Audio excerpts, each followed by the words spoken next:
Don't let Bad North's simplicity fool you. This is a challenging, clever game that makes the most of its simple systems. You must defend your small island homes from invading forces by taking advantage of the terrain and time. Through a basic upgrade system, you can craft your army to be exactly what you want, which also makes losing a squad that much more painful. It all comes together to form a satisfying, run-based defense game hidden behind a pastel aesthetic. The encounters in Bad North are pretty straightforward, and conflicts have a loose rock, paper, scissors setup. Soldiers with shields can protect against arrows, but don't pack a huge punch.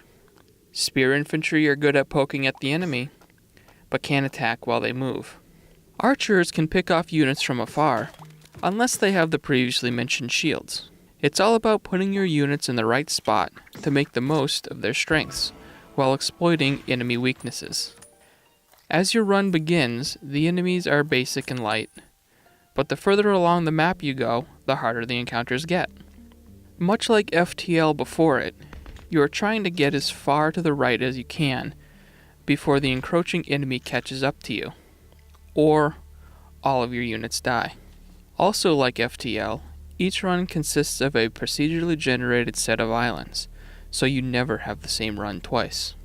The map shows a lot of information and can have several branching paths. You can even see a basic layout of each island, so you can choose the one that will yield the most currency. It's just as satisfying to choose the best path as it is to actually fight the battles. Some islands have random pickups on them as well.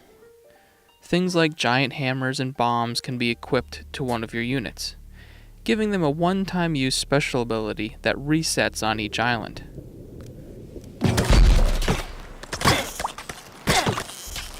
You can also find and recruit more units to command on certain islands. The more units you have, the more varied your fighting force can be, because each unit can be upgraded.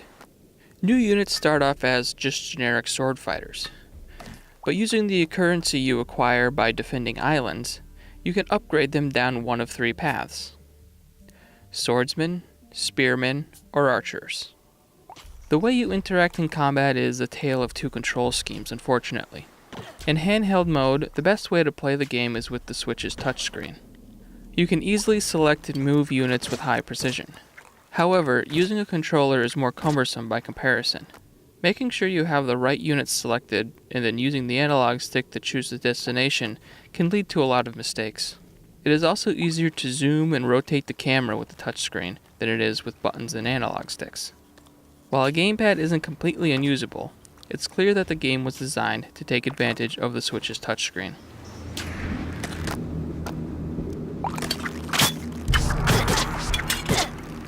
The other issue is performance. During my playtime, I encountered framerate drops near the end of missions and on the world map.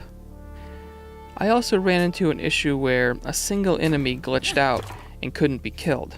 As a result, it ended up being a failed run, because in order to progress, you need to kill every enemy, and the game never registered that that enemy could be killed.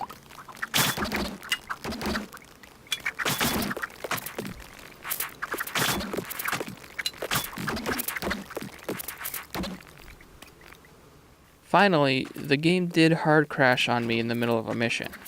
While these instances were rare, there's definitely some improvement that could be made in the performance and stability of the game.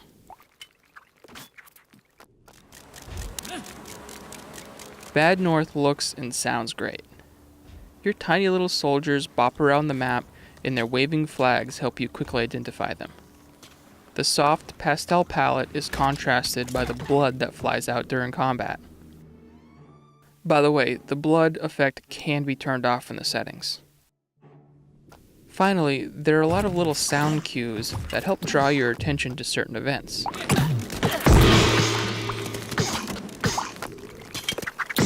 It's all held together by a very catchy and appropriately epic soundtrack.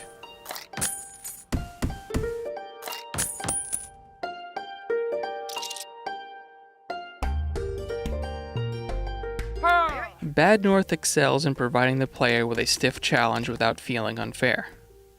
It also manages to hide that challenge behind a simple interface, beautiful art, and music. It's unfortunate that it has a handful of technical issues, but perhaps these can be ironed out over time. Issues aside, Bad North is a satisfying one more run style game that is a great fit for the Switch.